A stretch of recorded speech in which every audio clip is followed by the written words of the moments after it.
Okay, so just a couple of things. So I was talking about falling in the last video. So this is the fourth video on bridges. I talked quickly about falling. So Vincent Kelly, he did fall, and it's claimed, according to this site, that the tool belt was what saved his life. 16 men died, and of those 16, 6 were from falling deaths. So there you go. I was wrong about that. So just I looked at here. So I had a couple of things on falling. So Mythbuster says that it probably doesn't make much of a difference how high up it is. If you die from 50% of people die from 15 meters. I said 2. 15 is a lot more than 2. And a fall from 25 meters is usually fatal. It's always at this point I try and mention that there was a documentary about Golden Gate Bridge, and it said that 98% of people who fall, they don't make it.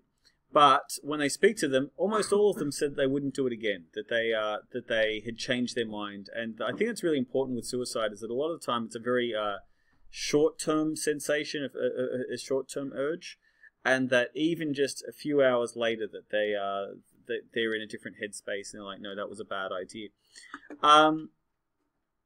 Anyway, so if you're falling from the Golden Gate Bridge, which is 50% higher than the Harbour Bridge, you hit the water at 120 k's an hour. That's so fast, that's almost as fast as terminal velocity, which is 190, which is 53 meters per second if we're using our SI units. Once you're going that fast, it doesn't matter how high up you are anymore.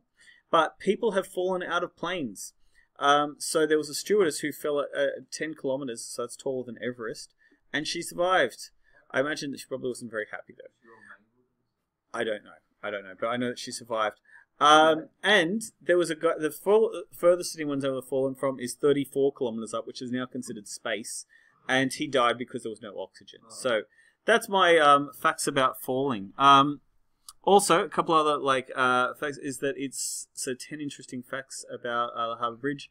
I have here is painted the original grey colour because there was no other colour available. Now they just paint it to match. And I think they pretty much just paint it constantly. They're constantly just going over and repainting, so that there's a team that just does that all the time. Another fact about the Harbour Bridge is that when it was built, that this guy got on a horse and he cut the... so Captain Francis de Groot, he went and cut it on his own because he didn't think that John Lang should get it. He was arrested, and the ribbon was tied back together, and they cut it again.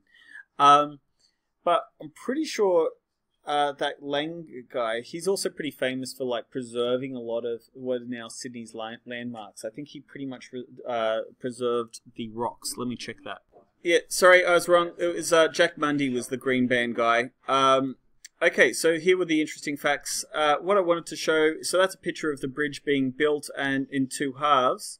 There's a famous picture of a plane flying between them, but they were being suspended. So how we're going to have a look in a second at how they were suspended.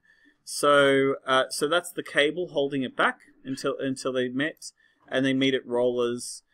Just a few other things they talk about. Rivets. So I think we talked about 6 million rivets. There's no screws or bolts in there, and those rivets have forged grain flow. Yep.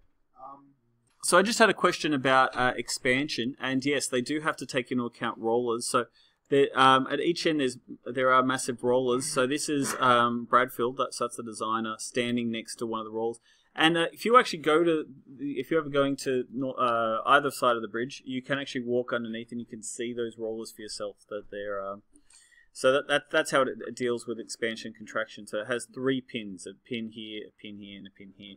We will never deal with anything that has 3 pins in our subjects. We will only ever deal with a pin and a roller. Is the only design. We'll talk more about the end conditions of bridges later. So that's a lot of stuff on the Harbour Bridge. I will put the first link up there for you guys to find, and as a summary. Now the bell's going to go pretty soon, so we're probably going to leave this one. I'll just quickly talk. We've got concrete arches coming up. So we have the river in, there's a bridge, a concrete bridge, and then we're going to be going pretty soon onto suspension bridges.